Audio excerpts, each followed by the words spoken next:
We'll call the July 18th special Orono Town Council meeting to order. Councilors Robertson, Wingard, Gardner, Kenny are joining me in council chambers, and Council Larragay and Bidishell are joining us via camera, video. Hey, everyone. Hi, Sonia. Thanks for joining us. We only have new business on our agenda, so let's go right to the new business. We have several orders to consider. And order 22-148 is an order authorizing the town manager to enter into an agreement for hot mix asphalt paving services. Paving services with B&B Paving of Herman in the amount of $559,447.50 for the 2022 construction season, including projects on Bennett Road, Westwood Drive, Beach Street, Riverdale Drive, Maxfield Drive, Crestview Drive, and Ledge Hill Drive. And is that Robert, or is that? Move approval. Thank you. Move approval and second. Second. Yeah, so on July 13th, we accepted bids for the hot mix asphalt paving for this season. As Councilor Perry noted, the projects are on Bannock Road, Westwood Drive, Beach Street, Riverdale Drive, Maxfield and Crestview Drives, and Ledge Hill Road. B&B Paving of Herman was the low bidder at $559,447.50, and we are recommending approval. B&B was our contractor last year, and we had good success with it. Any questions from council? That was my only question. Have we worked with them before? Yeah, Is there a spec on pavement? yes. There is. So obviously they have to be Correct, yeah. So we use DOT mix designs that they have to submit ahead of time. Okay. In our RFQ, we use all the specifications for placement. Gentlemen, don't forget to shout at the owl. Any other questions? Anybody in the public out there, Bill? No. Nobody out here. Okay, thank you. Ready for vote? Yeah. We have to do a roll call vote because we have people on Zoom. Yeah, I will do So that. will you call the roll, please? I can. Counselor Robertson, In favor? Counselor Wingard, in favor. Counselor Gardner, In favor? Counselor In Perry, favor? Counselor Kenny, In favor. Counselor Laraway, In favor. Counselor Berthasell. In favor. The vote is unanimous. 7-0, thank you. Moving on to order 22-149.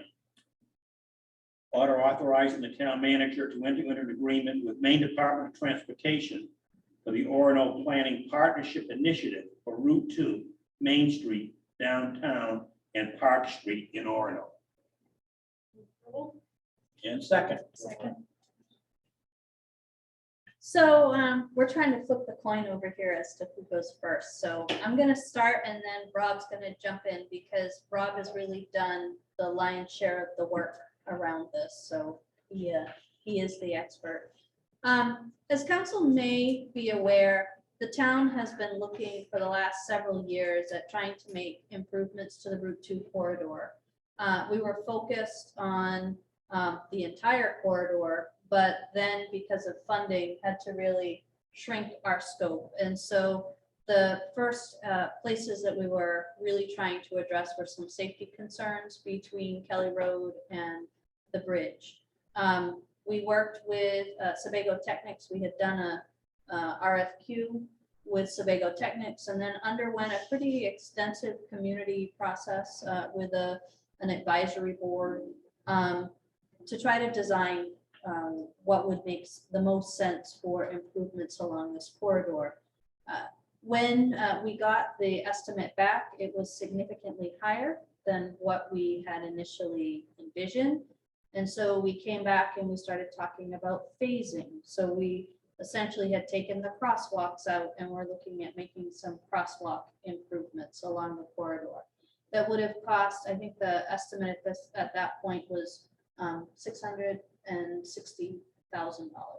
So Rob, as always, does not go very far without trying to leverage outside money. So we started conversations with, or continued conversations with DOT to try to access some safety money and some other types of funds. We also put in for congressionally directed spending last year for this project. This project, and the reason that we have are focusing in this particular area is because the town participated with Maine DOT and many community members in a heads up program. If you recall, that was the program that the state came around and tried to really evaluate pedestrian and cyclist safety concerns due to conflicts, accidents, and deaths in the state of Maine. Orono was identified as one of the communities to participate in that I program. think about it every time I'm at the intersection of Bannock and Forest, Yes, especially when I'm on foot. that's a good place, yeah. Yes. So this year, when the notice of congressionally directed spending came out, I made a call to Senator Collins' office because we were not selected last year. We have a really good program. And what we learned is there is a technical aspect of the review process that says that this project, in order to qualify to be moved forward, had to be part of the state transportation improvement plan, which it wouldn't be because it's not state money. We had a couple of pockets of safety money, but it was not for the entire corridor. So Carol Woodcock at Senator Collins' office was very kind and listened to my rant, and eventually actually contacted the commissioner, who then contacted their planning department, and I had some great conversations with the director of the planning department. And then they contacted Rob and designed a heck of a project for congressionally directed spending. $2.4 million was submitted on or for this project through the state, not through the town. But in the interim, What does that mean? 2.4 was submitted. That's what the project would cost. So- Will cost, is that what you said? the project as rescoped would be 2.4 million. And that would be 100% funded by the state, is that? Congressionally directed spending is 100% funded by the state. But it's only it would only address that very small area from really Westwood or, The scope was from Kelly Road to the bridge, sidewalks only, including some crosswalks, some new crosswalks and that. so, And then realignment of the retaining walls. so that request is pending. We won't know anything. The state won't know anything until probably October. In the interim, when we were trying to scope that project, Rob, Bell, and I met with the state, our regional planner, MDOT regional planner. And the point was made that that sounds like a great idea, except for it is not addressing the entirety of the issue. We've got a major issue at the corner of Park and College that backs up traffic. We've got a major issue beyond the current roundabout. We've looked at the slingshot roundabout right beyond the reserve. But more importantly, it is I won't say cosmetic because it's more than cosmetic, but it's not addressing the rotting infrastructure under the ground. So we have a whole storm sewer system that is rotting out underneath concrete that is overlaid with pavement on Main Street.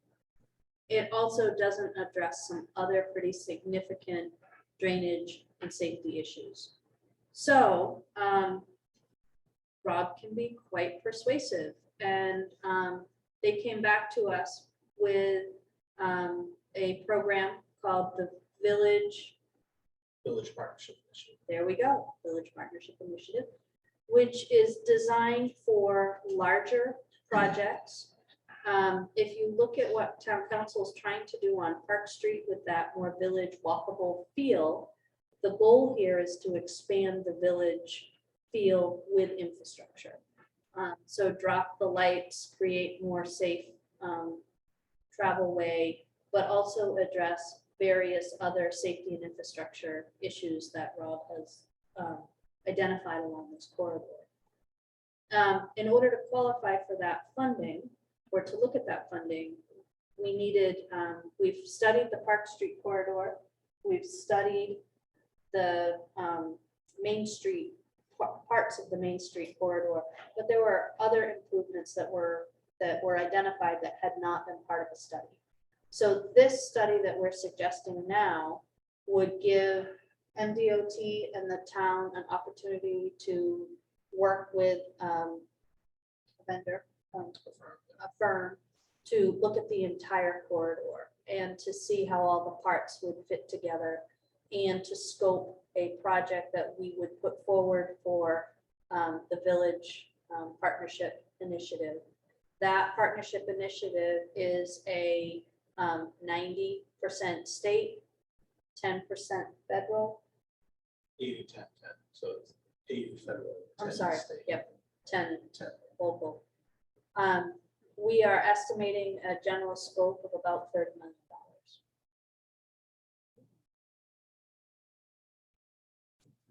For us. So it's Yep.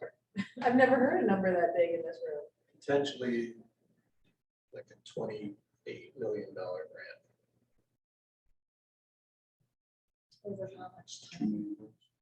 It would, the planners. Oh, can I just remind everybody that there's other ears on the end of the owl and we're having difficulty hearing the comments. Thank you. I'm just asking for clarification on the final number. So $2.8 to $3 million would be the local share to leverage a $28 to $30 million project. So when he said a $2 million grant, he didn't mean, I said 28. oh, 28. Oh, okay. I thought you were saying of our 3 million, 2 million was another grant for that. Got it. Thank you. So I'm sorry, I think that Sonia has a question. Sonia, go ahead. Great, thanks. I, love the idea of studying this and having kind of a big scope of planning around long-term improvements and finding grant funds for doing what we want to do in town. But my question is a little bit about timing. What is the timeline for doing this study and for possibility of this funding? And might it make sense to postpone this a year or a few years in order to do our next wave of comprehensive planning and be able to incorporate that layer of community input into something major like this? Or how does this fit in with the strategic plan, I guess, is my bigger picture question. So the Planning Partnership Initiative project will be moving ahead, could be moving ahead as soon as next week if I get the approval from this group. This part of it would move relatively quickly with the goal to have by spring the lion's share of the work and be looking at the plan for it. The Village I'm Partnership. sorry, Rob, that was the background material we received of the steps with deliverables. Right. The following that study, the actual project development wouldn't start until we would then use the results of the study to scope the Village Partnership Initiative project that we would take a second look at. So that would be sometime next summer. the Village Partnership Initiative funding, the DOT knows they have funding for 5 years for these types of projects. So their articulated goal, at least with me, is that this project be run its entire course and be complete within the next 5 years. Just so that I can get my head around this. The $20 to $30 million project is instead of separate from or in addition to the earmarked money from Congress. So number one, the earmark money from Congress is not here. Right, okay. But there was, just trying to figure out what money where. It would wrap all. Yeah, in. the small project, the bigger project, and the super big project is sort of is confusing things a little bit. Yes. What I understand from DOT is that if the congressional funding does come through, it would be federal funding that could be rolled into the larger project. So we wouldn't necessarily lose it, but it would be, it may take a little bit longer to spend it, I guess would be the way to look at that. So what we're approving tonight or discussing tonight is essentially the 75,000 to initiate the study. Correct. Is that- DOT planning estimated it to be about 110. So at our last week's meeting, we allocated 55,000 to do that. So yes, that's what we're talking about tonight. With the understanding that at the end of the study, we will have the scope of and options and recommendations from a firm to move a bigger project or pieces of that project forward, and we would have another opportunity to talk about that at that point. And that $75,000 that we're looking at tonight was in our budget under our capital expenditures. Yes. Yes, we funded it out of the infrastructure reserve. Other questions? So when you refer to the Village Partnership Initiative, that's the $30 million project. And the other one, this congressional, what is that one? I really guess I don't understand what that one would be. And is there the option that we only do one of these, or? Well, you don't have to do any of it if you don't want to. But I mean, So when when we, we go to, once we get through the study, we would have a full scope that is a planned scope from Kelly Road all the way to the town line for Route 2. At that point, we could talk about how you want to scope the next step, if anything at all.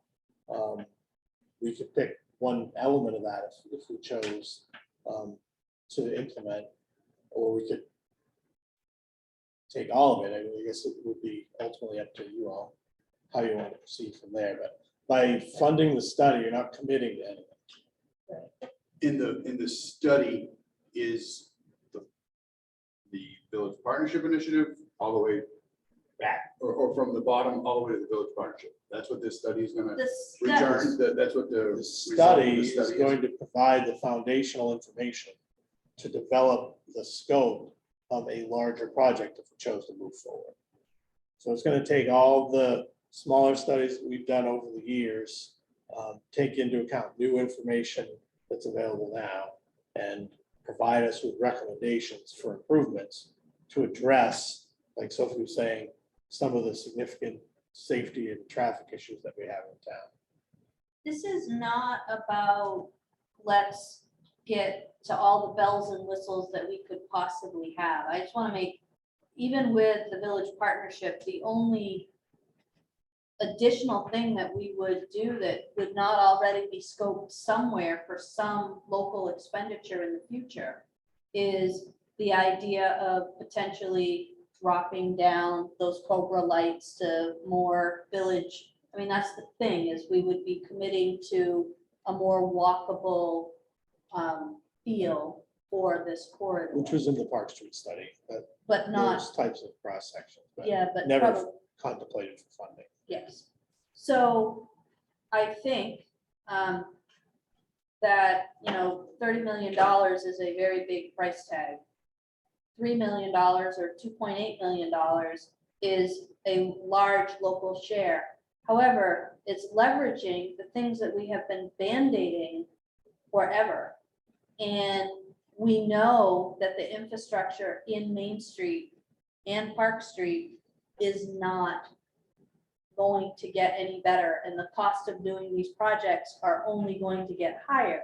And every time you chalk the projects up, you add to the cost because you are mobilizing and you are designing and you are all over again. So this is an opportunity to be able to come back to council with, if we look at the whole corridor as an entire piece, this is what it looks like. The funding is likely available for us to look at a larger project.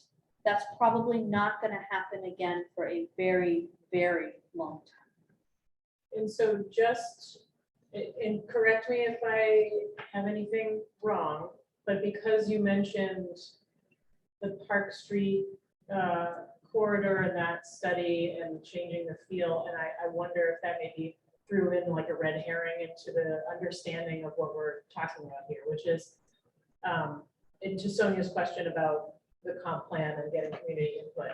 This isn't about using $30 million to redesign how Orono's corridor looks. This is about addressing really concerning infrastructure issues that would be extremely expensive for us to do on our own in a larger package. So primarily infrastructure, safety, and perhaps traffic calming measures like a more village feel with the way the light system is structured. And this is the foundational movement towards what we have previously discussed with Kyle about the potential in the next 20 years of redeveloping the way Park Street looks to be a more walkable, person-friendly, likable community. The only addition I would make to what you've said is you didn't just talk about it with Kyle. Yes, You adopted we did. a framework. Yes. And that framework Pardon was, my being yeah. casual, but yes, we And- adopted a framework. and that framework was based on a very open community discussion about the Park Street corridor. So, and it is in keeping with the current comp plan. And when we think about comp plans moving forward, the things that we're talking about, you're absolutely right, are not things that are facade in nature. And from Kelly Road through accessibility of crosswalks, accessibility of sidewalks, all the way through the safety of traffic downtown, all the way through the Park Street corridor, we have taken in over the last 6 years, 5-6 years, a massive amount of public input. I mean, I've been to all 3 of those, you know, configurations or received feedback from them, and really high resident turnout in all of those projects. Yes. So can I just bring us back to tonight? So what we are doing is we are giving our town manager the authority to go ahead and spend the money to do the study that will inform us in the future, and then we will make decisions based on the study. But we have to get the study done first. Yes. Okay. You are authorizing me to enter into an agreement that will later have us enter into a contract with a consultant to do the study. Which we budgeted for, Yes, and we're ready to go. yes. Okay. Can I ask, by infrastructure issues, are we talking about sewer? Or is there other infrastructure that, Storm drain. storm drain and sewer, or just storm drain? Storm drain. No sewer? No, the DOT stays out of sewer. Sanitary. sewer. And for most of the sanitary sewer issues, if we have them, we would be able to address them by lining. Our storm sewer system is essentially galvanized culverts, right? It's a little bit of everything, but for the most part, it's just the culvert that either doesn't have a bottom anymore or things like that that really can't. We would address all that. It's far too deep. in the weeds. And you shared the Main Street study, I think, is that what you shared, or maybe it was just a link in our packet? I No, didn't- I that didn't was to see the it. part, It is. the planning partnership initiative. The Main Street study is on the website. Yeah, the studies that we'll be asking the firm to take into account are all the ones that we've done. Those are all linked in. the 5 or 6 document. years, so if you clicked on one of the links, Yeah. it would have brought you. Well, and I guess I'll have to look for that, see the Park Street, but I did read the Main Street one, and my takeaway was that they didn't identify massive safety issues. Is that inaccurate on that Main Street? I think, The well, recommendations, they said, there's no high crash, there's no. that is true. And like, I think we have probably a different perspective than most when it comes to traffic jams, like the wait times, even at the school, which I know are bad, feel really bad. But the averages are like 54 seconds or something like that. So, but was I completely misreading that study, or because we're talking about safety concerns, and again, I didn't see So- Park Street, but every like conclusion in that one seemed to be nothing out of the ordinary here, nothing crazy. I don't know. I think it's fair to say yes, we don't have anything. Right, we don't have an accident once a week in front of the drive. However, there are significant difficulties with people using crosswalks throughout the Main Street corridor. And near People have- misses A and, lot of near misses, people have trouble being seen because of the way their parking is. There are no crosswalks past Westwood. So that would add some throughout that area. Yeah. There are deficiencies that should be addressed. And we not, we obviously didn't do bump outs. We didn't So we had lighted crosswalks. We had included all that in the study that, in the design that we actually took to, that was all included in the project that led to the congressional funding. So if that were to come through, that was in that scope I see. and would likely be in this one as well. but understand, we don't control that congressional funding, and the state submitted it. The state is the only one that can take that in. And it is one of 50-something projects submitted. Okay, other questions or comments? Ready for a vote? You all know we're approving. Then let's do the roll call vote, please. Counselor Berthasell, In favor. Counselor Laraway, In favor. Counselor Kenny, Counselor Gardner, In favor? Counselor Perry, In favor? Counselor Wingard, In favor. Counselor Robertson. Yes, in favor. That is unanimous, 7-0. Thank you. Thank you for the information, Rob. Moving on to our last order under this part of the agenda, order 22-150, order authorizing the town manager to purchase 6 gateway signs from Da Vinci Sign of Herman in the amount not to exceed $11,664 with funds drawn from the downtown and transit-oriented tax increment financing district. Motion to approve, please. And a second. So, prior council spent a lot, councils, it was more than one, Multiple councils. spent a long time and got to a new design for our gateway signs. That then took a bunch of work. Mitch is on vacation, otherwise he would be here. But that then took a lot of work to figure out how to make the swoosh and swoop and size of the sign work, which we've been able to do that. We individually as you can see, these signs are not at the $5,000 threshold, but we're trying to get them all done at once. Mitch called around, got quotes. We are looking to have them installed by August 25th, because the main hello is the 26th, so we want them installed. Mitch has been working with Rob we'll be able to get dig safes and posts, and there will be some other expenses that we will cover in the economic development budget for that. There are also two gateways, signage, directional signage signs that we're adding here. It is not part of your order because they're $500 a piece, and they kind of are separate from this grouping. We are going to address the directional signage in pieces. These ones there are two. One is you come off the northbound exit at Kelly Road. So when you come up, you can see, go this way to the university, go this way to Stillwater Ave. And then one at the end of Kelly Road that will point you again to the university or the Gateway district.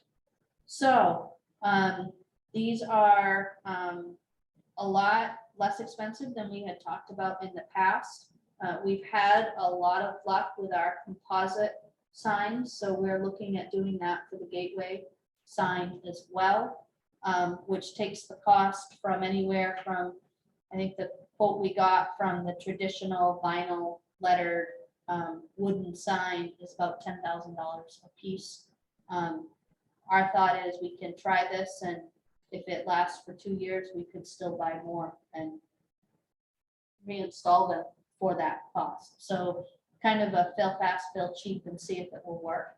But yeah, Mitch has been working hard. Thank you. I happened to do some business with Da Vinci Signs on something totally unconnected with the town, and they showed me one of the mock-ups, and they look great.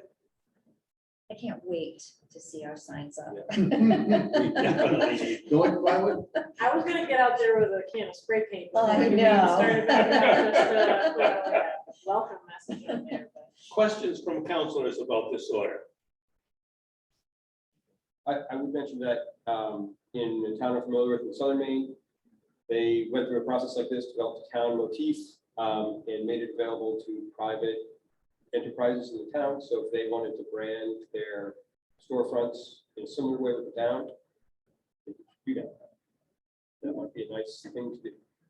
So we should chat, Yeah. so I can understand what that looks like. Really good. Good suggestion. Anything else? We're ready for a vote. Then let's have a roll call vote. Please, Counselor Perry, in favor. Counselor Berthasell, In favor. Counselor Laraway, In favor. Counselor Kenny, in favor. Counselor Gardner, in favor? Counselor Wingard, In favor. Counselor Robertson, In favor. 7-0. So that concludes our special meeting business. So I'm going to take a motion to adjourn, and we'll move into a council committee meeting. Motion to adjourn, please. Move approval. Second. I think we'll do this one by hand. So just put your hand up, folks, and yeah, we got it. Not if we Everybody. drive. Unanimous? 7-0. All right. Unanimous adjourning. To And reconvene. pass the baton to community development. We're meeting with one item, reviewing the town's winter parking ban ordinance language. So Sophie shared with us some background material. So a counselor asked that we discuss this.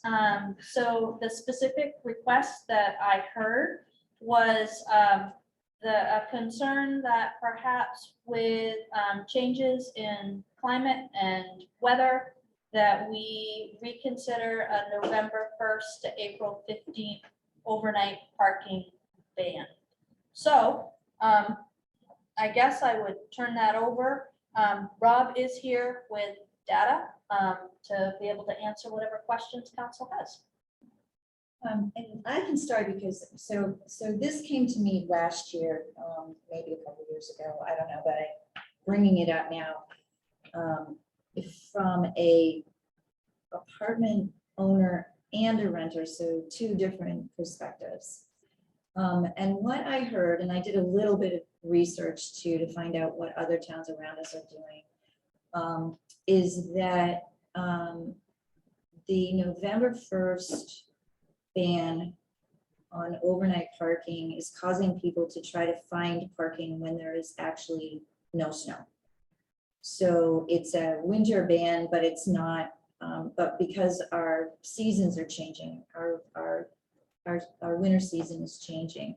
The 6-month ban is now almost it's not obsolete, because certainly we do have snow, but it's becoming less manageable, and it's becoming harder to almost kind of reconcile why they are moving their cars around and trying to find overnight parking when we have less, when we're not plowing. So that's one story. So I heard that from both a landlord and a renter.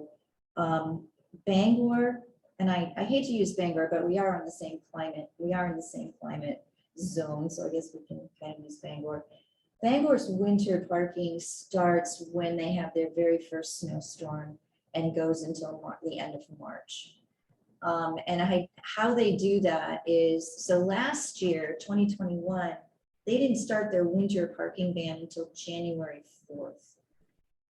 Now this is their downtown ban. And so they do it over Facebook. I guess there's a big announcement.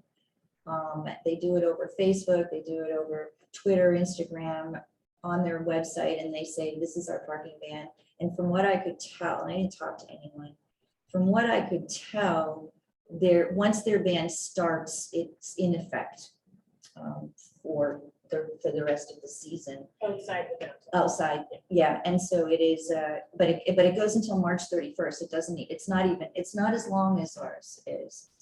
And then what was the other, there was another kind of point.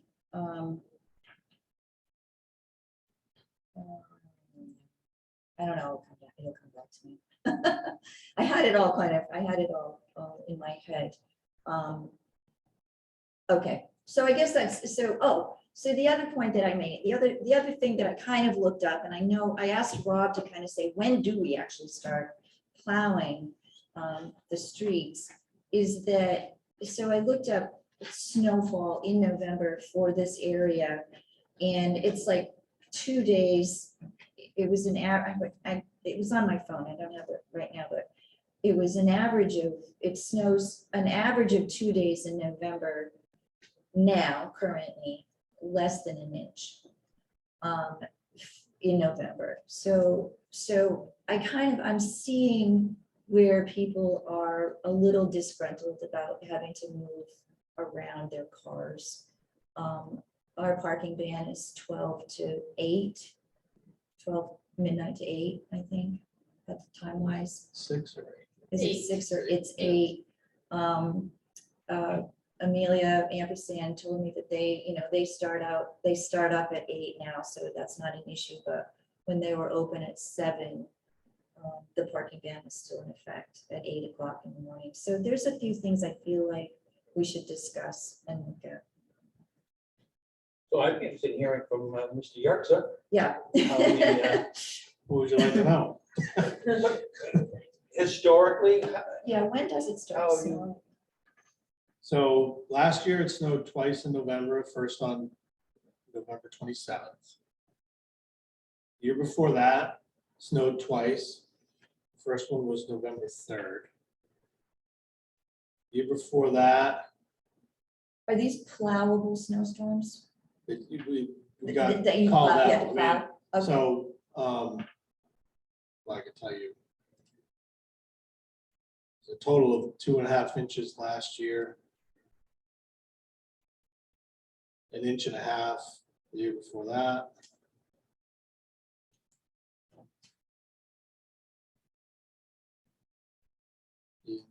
19 to 20, we got 8.5 inches of snow.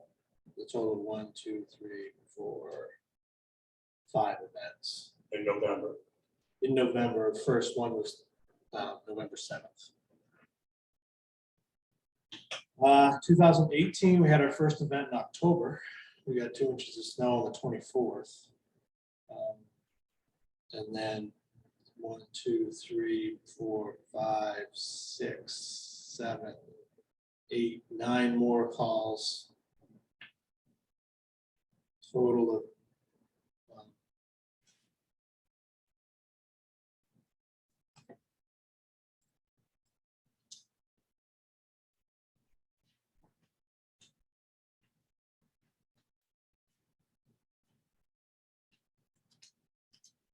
about 14 inches. November, October. You said the first one was October. Are you still talking about? Yeah, we had one event in October, it was 2 inches. Then going 5 full years back. In 2017, November, we had just one event. 1 inch. So hard to predict. Yeah. Well, it's the weather. Yeah. So part of it in Orono, just like any town, we've got a lot of narrow streets. So sometimes if there are cars parked, we can't treat them. So to me, the amount of snow you're getting isn't really the issue. It's how do you, if things get icy and we get a little bit of a slushy, icy overnight kind of thing, and we can't get a truck down the road, then we just can't treat it. Right. So, and I'm not immediately involved with the enforcement, but I do know that November, getting people out of the road, it takes a little bit more time. So there's a benefit if it's not going to start on November 1st. I think there's a benefit I wouldn't start it the night before a snowstorm. To me, that sounds like a big mess. The other thing that Bangor But- has is designated parking lots too. So if they Right. do have a storm, they can say you go, they've got 3 designated parking spaces for overnight for winter So parking, I, which I'm assuming they don't plow. so I walk downtown, I drive downtown in Bangor, and I will tell you, if we adopt something that allows for that level of service, I'm gonna send all the complaints up the chain, because it is a completely different expectation. Right. Unless you want to change the expectation, which is entirely your right, but I would just echo Rob's concern. You know, there was a time when we tried to be really nice and not go in and knock on doors and get people to come out and move their vehicles when they had parked.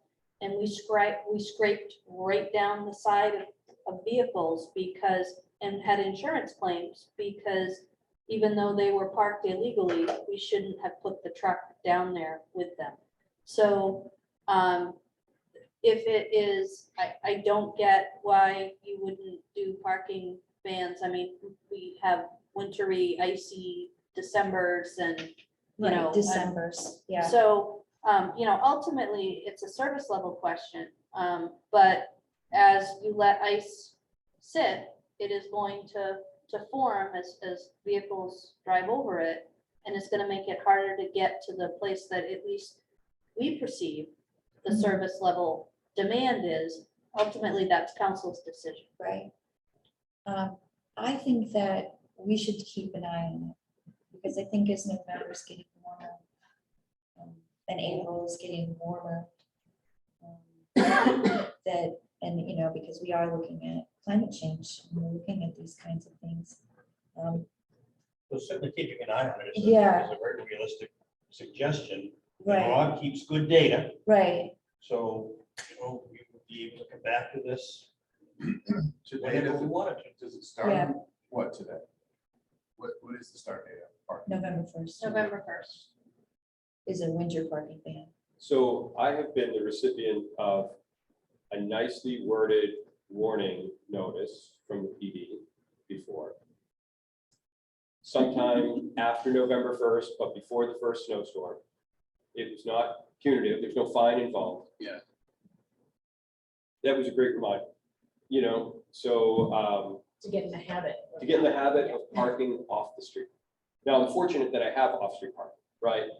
But if I didn't, and I remember I formerly lived in another college town in another state that had a similar parking problem, where students would essentially rent or lease parking spaces from private individuals.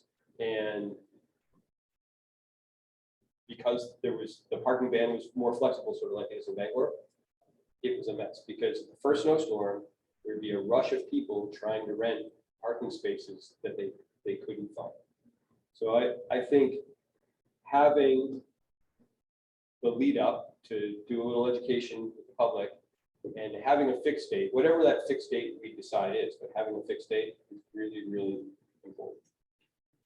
I was curious about this, so I just started looking at other communities, and it really seems like Southern Maine starts December 1st.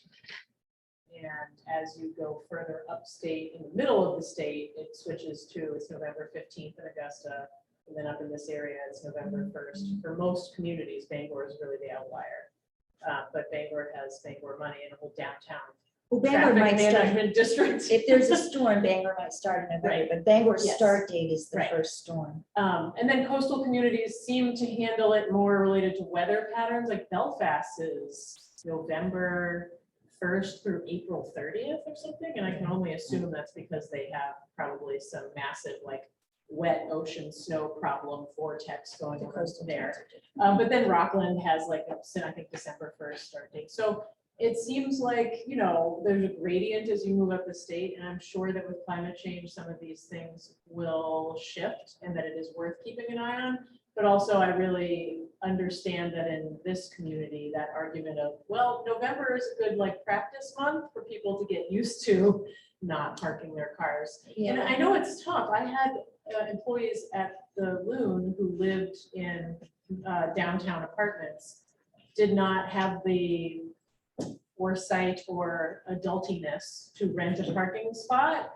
And they were constantly, in the wintertime, constantly getting fines and eventually, I think, had their car towed. And it was like a whole catastrophe for them financially, personally. But I mean, a lot of that was youth and irresponsibility. So, I mean, I'm comfortable leaving it as it is now and keeping an eye on it as well. Do we rent parking spots? Yep. Still, for some reason I thought that. Well, I think it's a worthy concern. I mean, I think people are starting to notice that, you know, we've got to move our cars and it's not snowing or it's 68 degrees and we've got a winter ban. And, you know, so people are starting to notice and people are starting to talk about whether or not we need to shift, you know, or either be more flexible or shift it to November 15th or whatever the, you know, whatever we decide. That I think that this is a good year to start keeping an eye on it, because people are starting to talk about.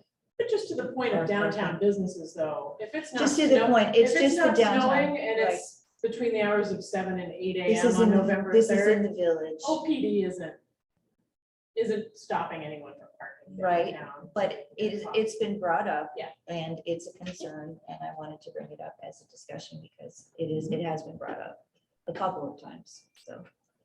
I have another, Oh. Oh, sorry. And Rob too. Oh, go ahead, Rob. thanks. Yeah, I was just gonna echo that. I appreciate Cheryl bringing it up, and I don't have strong feelings at this point in time whether the date needs to move, but we do have demonstrably basically a 2-week longer growing season here in Maine than we did 50 years ago. And so yes, the climate has already shifted.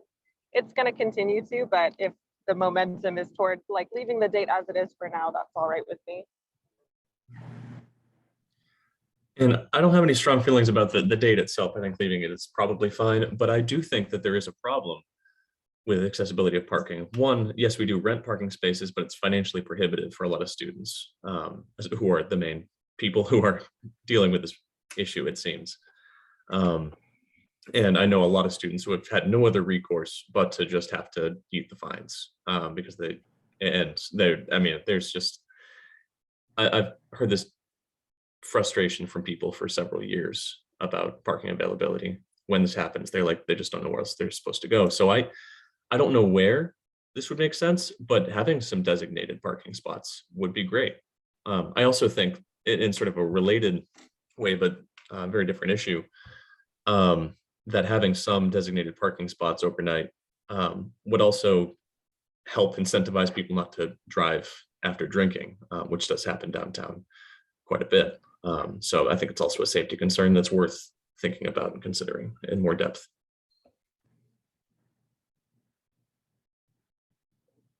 While we have this section open, I'd like to, and I was reading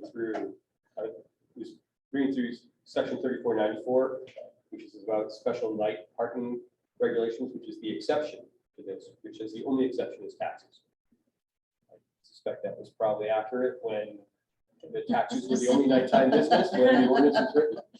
Like in the world of Uber and Lyft and DoorDash and everything else, that's something that we would want to talk to the PD about whether they're seeing more diverse kinds of business vehicles or employed vehicles on the roads between 8 and 12, or 12 and 8 that require parking.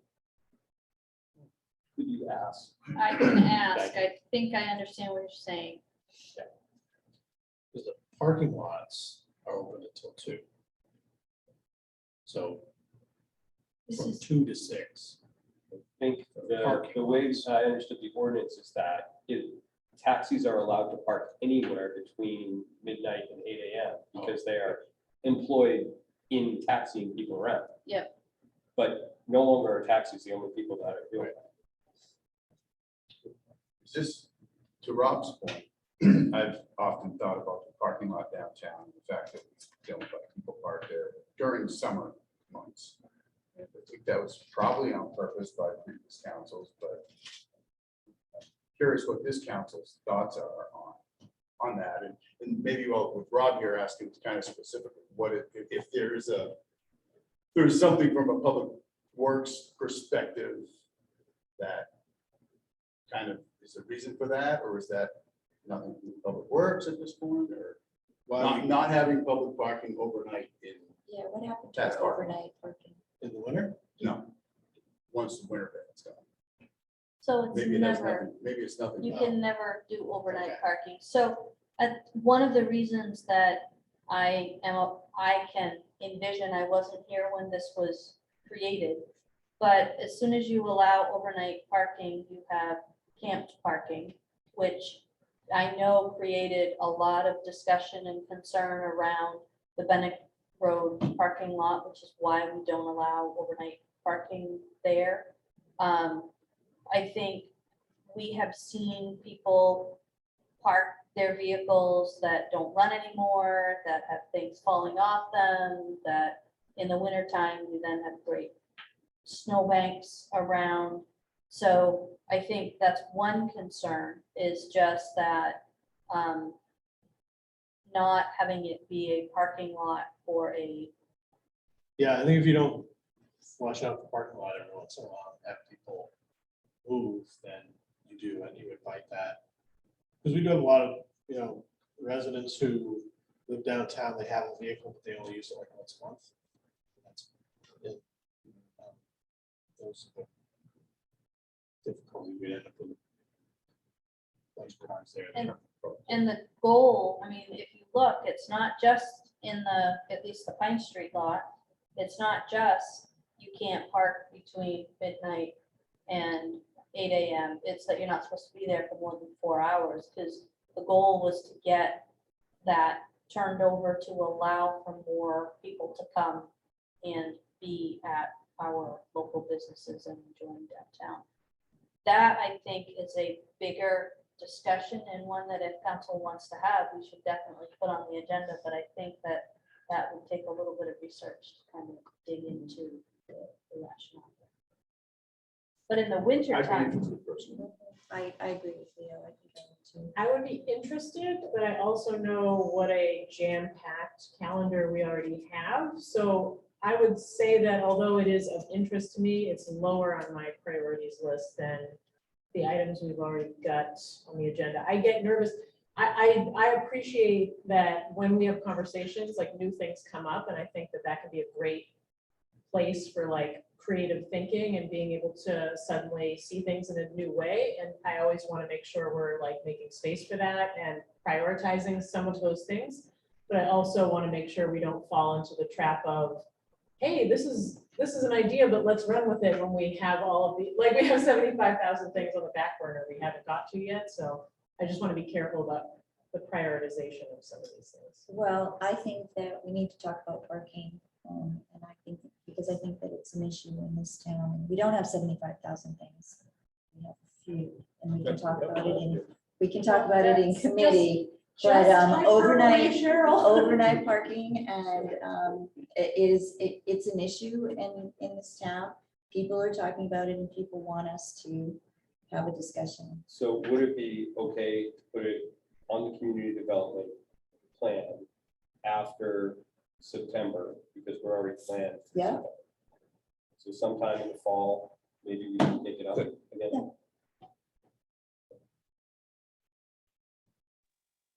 That sounds great to me. I'd love to discuss it again, but I don't feel that it's like an emergency priority.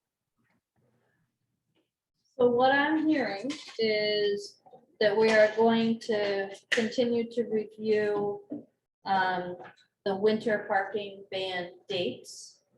And that we're gonna put overnight parking limitations on the agenda for the next quarter, not this quarter. But That sounds great. okay, I can do that.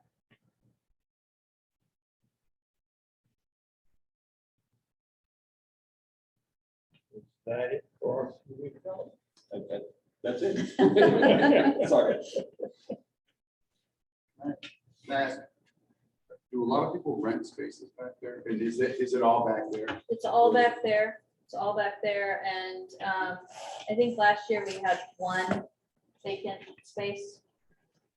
But it usually takes a while to fill in. We had one landlord ask if they could purchase 6 spots. And we said, no, you gotta do one at a time. Sophie, what is the cost to rent? Is it prorated? Like, can a student rent? You have to buy it for the year. No, I think you buy it by the semester. Let me By just the semester? look. I feel like we It's- changed that. We a couple of did years ago. for some, so, give me just a second. Let me pull up. This whole working with your computer in front of you makes it a lot easier.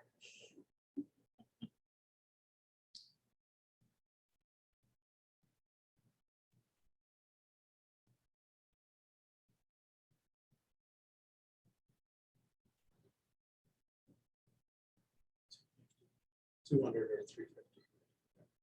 200 for a semester, 350 for a year. Yep.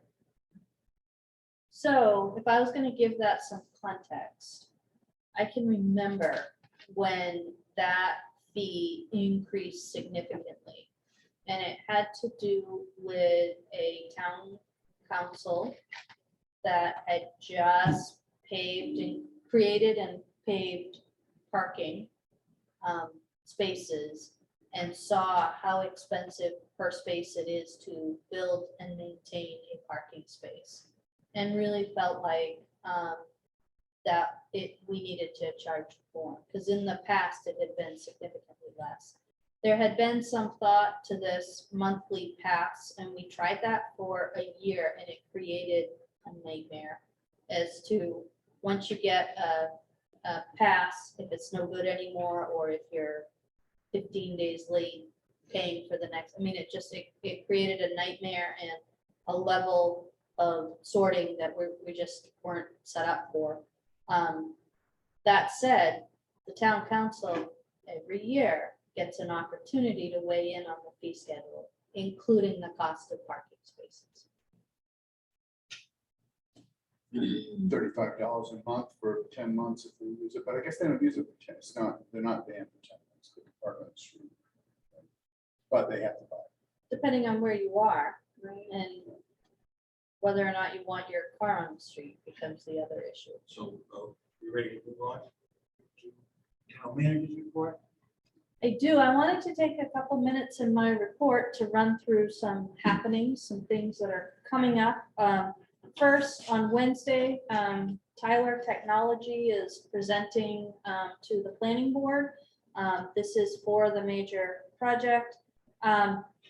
Council, of course, your citizens, you're welcome to come to those meetings.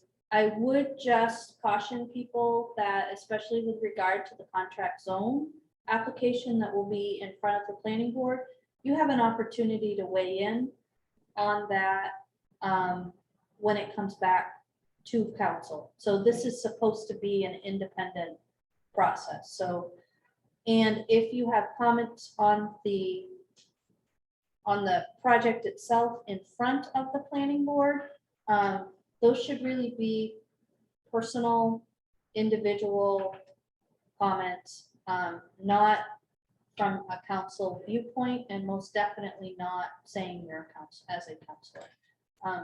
The way it works is council adopts the ordinance that the planning board is then trusted to enforce. And so it's really important that if you wanted to have a comment, it should be from a from a personal point of view, if you needed to have that. And then that's Wednesday night at 6:30. And then, Is that the same meeting as the you made? yeah, it is. You're paying attention. Yeah, well, it's big talk over on campus. Yeah, it's exciting.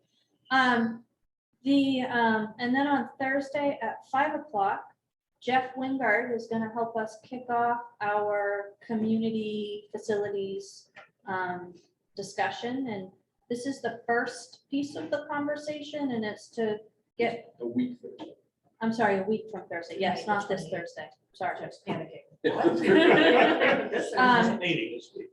And we're kicking off the conversation with the community. There are some stakeholder groups that want to chat, and we are setting up individual meetings with the consultant and those stakeholder groups. So groups that we have identified that already use the facilities, we're going to deal with a little bit differently. But they'll be there at the meeting. They can, anybody can come to the meeting. We're gonna have conversations about those individual needs, desires, expectation for growth, things that they need and don't currently have individually. Is this all 3 buildings? Or- It's going to include the Birch Street School stuff. So Oh, okay. Birch Street School is a very widely used Right. facility. We are not looking at the idea of displacing anybody from being underneath the town roof. However, in order to look at the community needs for facilities, we have to look at how are those buildings being used? Is there a higher and better place for them to be under the town's in-town facilities? But for example, if we need an elevator at the Birch Street School for the thrift shop, and we need an elevator at the Keith Anderson House, might we want to think about how we can do things so we're not spending money for 2 elevators? And that's just an example. Are you doing the meeting in council chambers? Yeah. too? Okay. And we know the community knows about it and is excited to talk about it. So we're good with that. From the council perspective, tentatively scheduled next week, we've got hopefully somebody from Penobscot County will be here to talk about construction, renovation, expansion of the jail. I haven't had any luck getting a meeting with staff. Late this afternoon invited them to be here for that. So I don't know what we're gonna have for county support at that meeting. We also had a citizen request to discuss flags. I've been back in touch with that person, letting them know that we're gonna have a discussion. I don't know if we'll get to the individual requests, because one of the things I'm going to tell you is MMA is strongly advising that if we're gonna start down a path like this, that we have a policy in place. I haven't even had time to look into what a policy would look like. So I'm gonna reach out to other communities and MMA to see if I can get some guidance. You have Orono BZ Water District correspondence. I think it would make sense to bring council up to speed with where we have been with this issue and at least get a response. I don't have enough time in this agenda to think that unless you surprise me, that you could actually have any meaningful decisions with this regard. I'm hoping that the Community Development Committee will be able to review a draft DEI charge at that meeting on the 25th.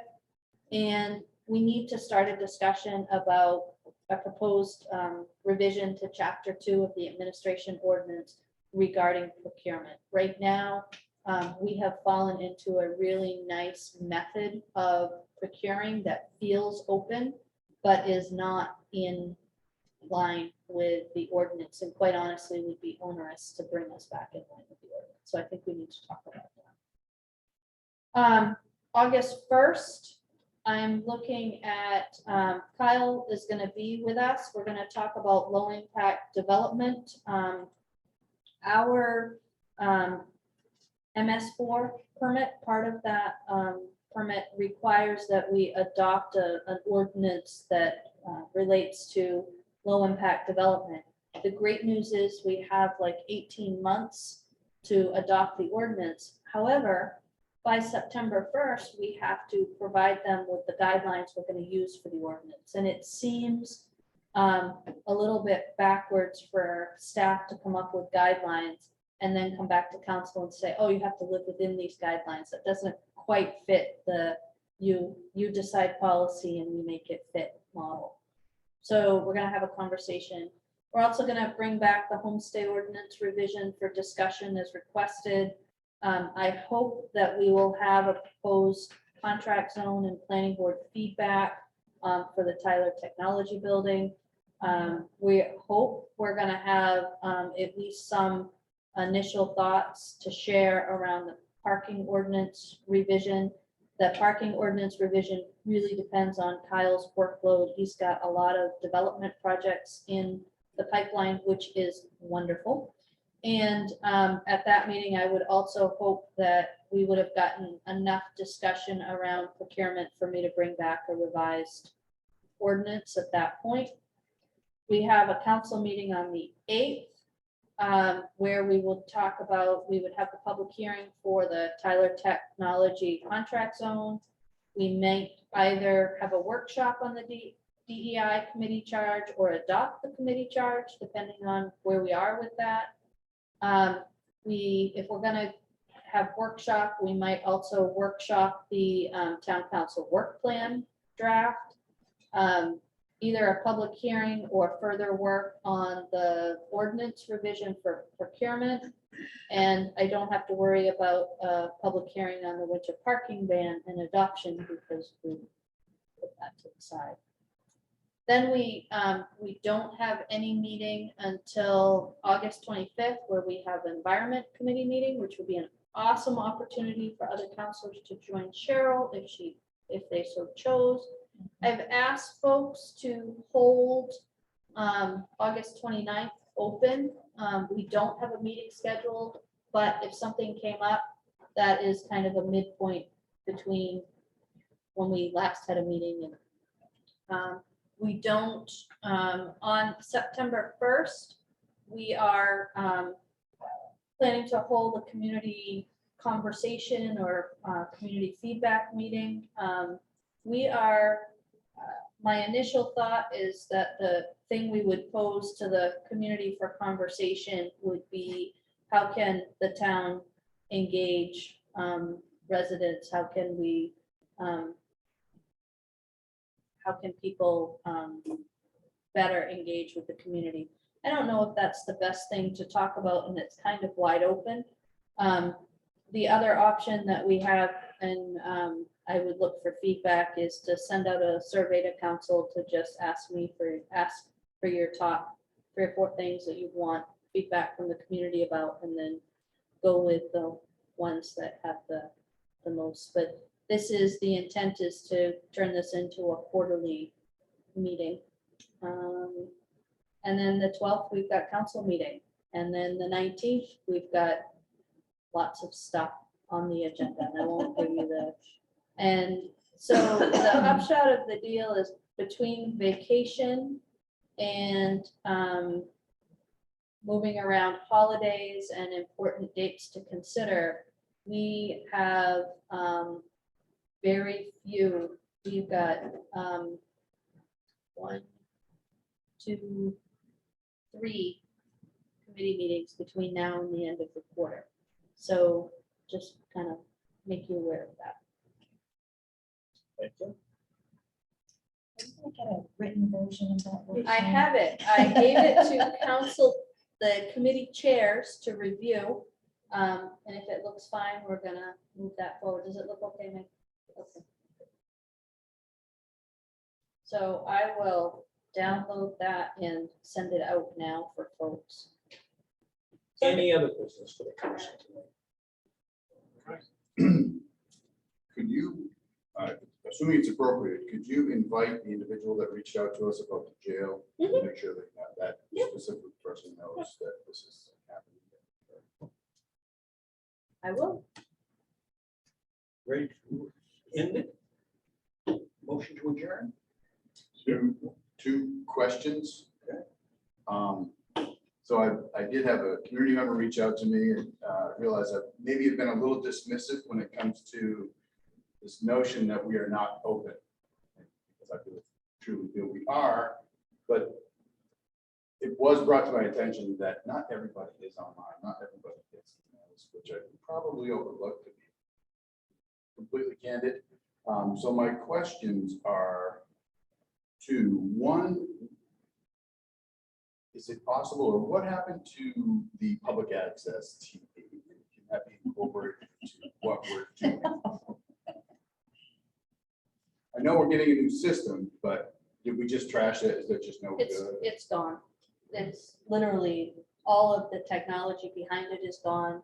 There was a lengthy conversation with council. The council at the time voted to not expend the significant dollars that it takes to bring that up to where it needed to be to fix it. And we are currently on Facebook available. If people want copies of council meetings, we had gone through, because people were concerned, so we advertised and had discs burned of council meetings that were available at the library. In a year and a half or 2 years that we monitor it, nobody asked for it, so we stopped doing that. So we do not broadcast on cable, and part of the issue that you run into there, Leo, is the only place that you could get that would be if you took Spectrum. And if you look at our franchise fee, that gets smaller and smaller and smaller every year because they have less and less people signing up for Spectrum cable. I think our reasoning at the time had a lot to do with the availability of information in print and online, and at the expense of the cable with the dwindling membership was not a good use of funds. And of course, people are always welcome to attend our meetings that are open to the public and well advertised. Yeah, and it's probably less, maybe it's a handful that this would probably address. I don't know. I do remember surprisingly with school board people will watch those meetings sometimes. It's always fun to think about. Anyway, What would just- happen? Oh, sorry, sort of awkward interjecting here. If there was a member of the public who, say, was a person who wasn't online but wanted a copy of the written minutes of the meeting, which do come out and are very helpful sometime after the meetings, if that person requested to the town office, could you please mail me a copy? Is that something that might be accessible and maybe would fill that need for that handful of people who want that? Yeah, no, that we would do that happily. And then Great. if it became a huge number of people, we would think about creating a minutes book down at the library or something that people could see. Awesome. That seems like low hanging fruit. And maybe Leo, you could report back to your friends that if that's something they'd like, that is a way that they could get access. Yep, thank you. And one more was, is it possible to have the actual agenda put in these emails that comes out? Click on the link to go to the site and download it. Or to be just a formatted in the actual email. Sure. Oh, you mean not an attachment? It's a link. It comes through to me as a PDF. No, I'm talking about the public one that goes out. Yeah, not ours. I'm not to me, not to us. We've got 6 different ways to do that. So, but the email that comes out on the whatever that says program is. Click here that you can go and get the You go to agenda. the agenda and- section and click on the agenda. Is it possible to just put it in the email, put the actual agenda in the email? I don't know. That is a website thing. Belle? Yeah, so we have limited number of characters that we can put in the email that goes out on our news link, the way that the website works. So we can't put the actual agenda embedded in the body of that email. And I'm not 100% sure that it would format very well anyway, because it's a mass mailing. It's not a individual email out to everybody who's on that list. And then putting it out on Facebook, I guess it is possible to do, rather to like copy and paste the body of the agenda. But of course, with the more words you have on a Facebook page, the less likely it is, or Facebook post, the less likely it is to be read. So, it wouldn't follow best practices. But, I can do what council directs us to do. Belle, he's asking also about an attachment to that listserv of like a PDF of the agenda. That- No, I I was can't. asking about having it in the body, but that would be an alternative rather than clicking to the website, perhaps. I know, because actually what happens is when we publish it out to that listserv, it is publishing that the link is available online. And as far as I can recall, I have never had the opportunity to add a file to that when we hit send. So it's an automated process. Yes.